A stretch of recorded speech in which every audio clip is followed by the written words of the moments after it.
Alors vous ne raccrochez pas, je vous passe ma collègue, on vous fixe un rendez-vous de consultation rapidement.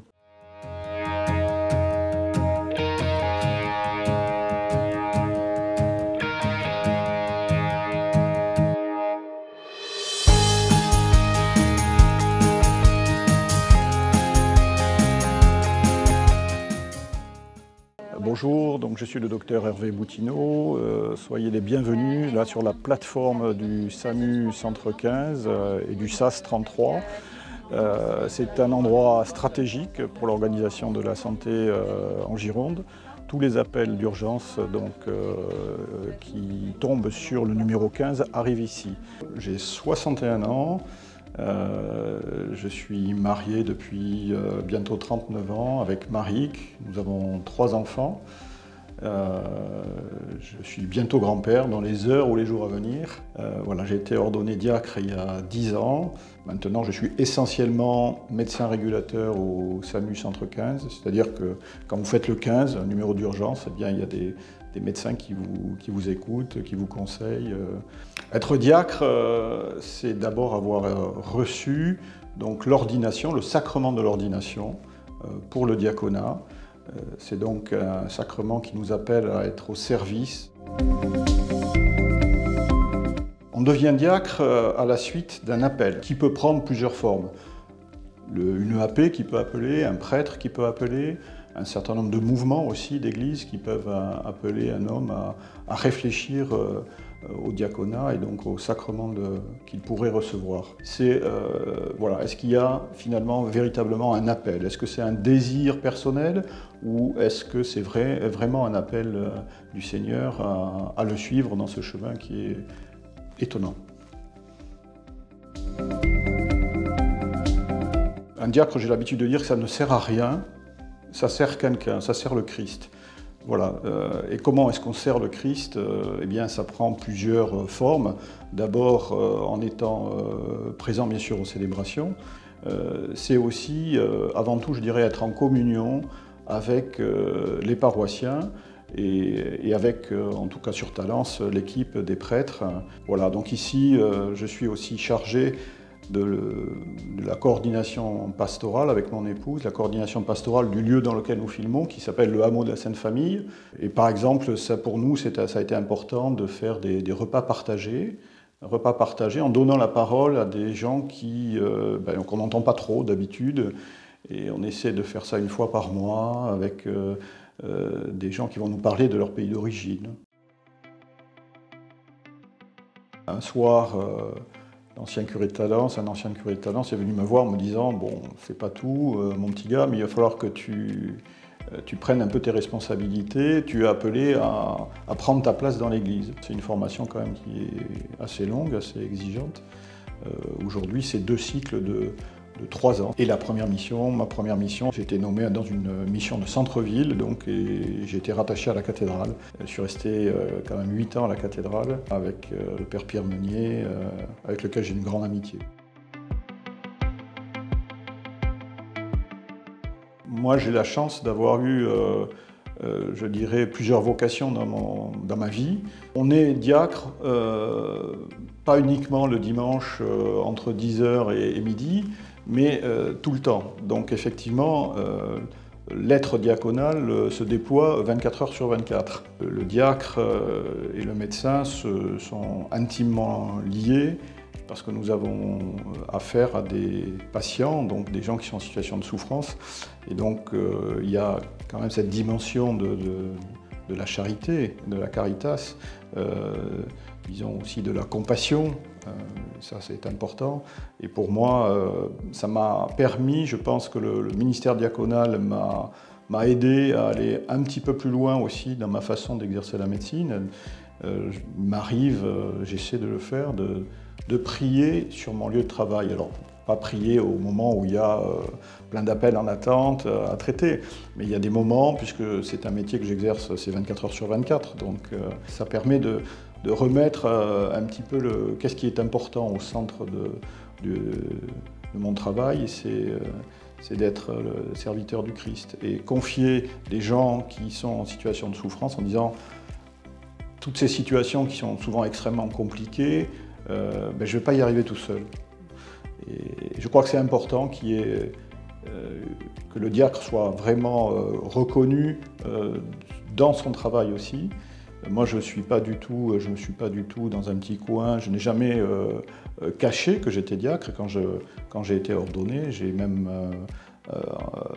annoncé ça à tous mes collègues de travail. Soyez les bienvenus là sur la plateforme du SAMU Centre 15 et du SAS 33. C'est un endroit stratégique pour l'organisation de la santé en Gironde. Ça fait beaucoup de monde. On va dire en gros une centaine de médecins et une centaine de personnels hospitaliers qui se relayent 24 heures sur 24, tous les jours de l'année. Le SAMU Centre 15 est par définition toujours en situation d'urgence. Donc nous sommes toujours effectivement sur le qui-vive, toujours en alerte. Il y a des petits moments de répit, mais ils sont bien rares, il faut le dire. Nous essayons de répondre le mieux possible aux appels de détresse. C'est vrai qu'il y a beaucoup de souffrance. Là, je viens de répondre à un patient qui voulait sauter du pont-de-pierre. Donc voilà, il a fallu le prendre en charge, l'orienter vers le service de psychiatrie. Voilà, il y a beaucoup de souffrance. Et à côté de ça, il y a beaucoup aussi d'appels qui sont des appels de médecine classique et qui demandent simplement une orientation vers une consultation. Alors vous ne raccrochez pas, je vous passe ma collègue, on vous fixe un rendez-vous de consultation rapidement. Là j'ai pris deux appels différents, donc un premier appel qui était un appel, j'allais dire, assez classique, une chute d'une dame âgée, donc avec une probable fracture de l'avant-bras, dans un milieu rural. On n'a pas trop le choix, la personne ne peut pas conduire, donc j'envoie une ambulance pour le service d'urgence de proximité pour qu'elle soit prise en charge et soignée assez vite. Je crois que pour tenir dans ce travail-là, il faut, quand on quitte la garde, quand on referme la porte du service, il faut laisser les problèmes de travail sur le lieu du travail, ne pas les emporter à la maison, sinon c'est pas tenable. Il faut faire attention à se préserver. Et ce qui est de l'ordre du travail reste de l'ordre du travail.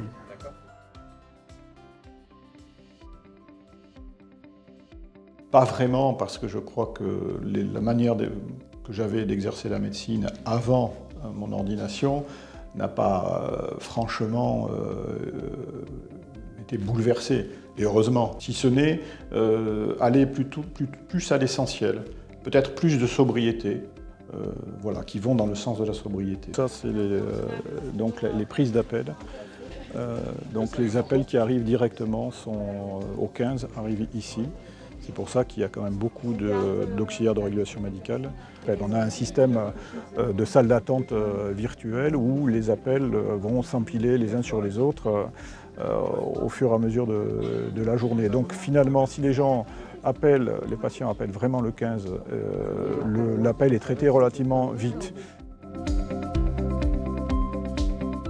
Le premier souvenir marquant, c'était le synode diocésain de 2018 et la Pentecôte 2018, où il y avait un grand rassemblement sur plusieurs jours à la cathédrale et sur la place Péberlan. Un deuxième souvenir marquant, c'était il n'y a pas très longtemps, j'ai eu la chance de baptiser une petite fille, Sophie, et j'ai pu célébrer ce baptême, et le papa, la maman, les frères et sœurs étaient entourés de toute la fraternité de quartier qui est venue. Je dis, venez, mettez-vous autour de la cuve baptismale. Et le troisième souvenir que j'ai, important, c'était d'avoir pu accompagner un frère diacre qui est décédé, qui s'appelait Hervé, avec lequel j'avais une grande amitié. Au moment où je me suis agenouillé à côté de lui, je lui ai pris la main, j'ai prié en lui tenant la main. Et il a rendu son dernier souffle à ce moment-là. Il y a peu de moments dans notre existence où on a l'impression d'être vraiment à sa place. Et ce jour-là, j'ai eu l'impression que j'étais vraiment à ma place, à côté de mon frère diacre qui rejoignait Dieu ce jour-là.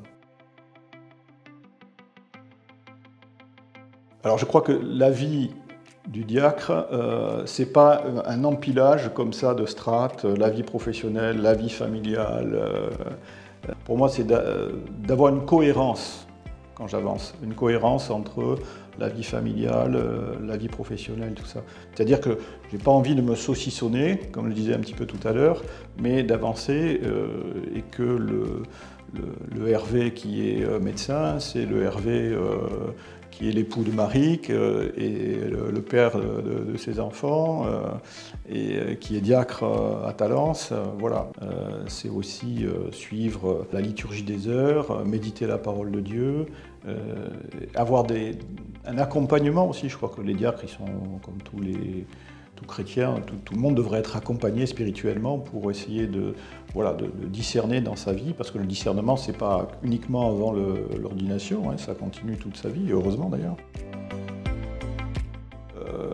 Là, je parlerai surtout de mon épouse, parce que je crois que si elle n'avait pas été là, bien sûr, si elle n'avait pas dit oui, je ne serais pas là devant vous, parce qu'on demande aux épouses de suivre la formation en même temps que le mari, et seul le mari est ordonné, et on leur rappelle de façon parfois un peu brutale. Je rends grâce aussi pour mes enfants, hein, parce que ils m'ont toujours soutenu dans ce parcours, ce qui n'est pas évident. Ils m'ont dit que ça sonnait juste, et ça m'a beaucoup aidé à poursuivre sur ce cheminement. À qui irions-nous, Seigneur, tu as les paroles de la vie éternelle. Et cette phrase en Jean 6, elle est pour moi fondamentale. Et une deuxième parole aussi, en Jean aussi, en l'évangile de Jean, à la fin du lavement des pieds, le Christ dit « Comprenez-vous ce que je viens de faire ?» Et cette question aussi, elle m'habite profondément, et je me dis, finalement, on n'a jamais vraiment compris. Moi qui suis diacre, est-ce que j'ai vraiment compris ce que le Christ a voulu faire ce soir-là? Au quotidien, ma source d'espérance, c'est je dirais, de voir des petites choses qui sont de l'ordre des signes de l'amour. Et moi, l'espérance, pour moi, c'est ça, c'est voir dans les petites choses de la vie quotidienne, de voir ces germes d'amour, ces preuves de l'amour de Dieu à l'œuvre dans les vies des uns et des autres. C'est ça pour moi les signes d'espérance. Voir les petits signes d'amour au quotidien.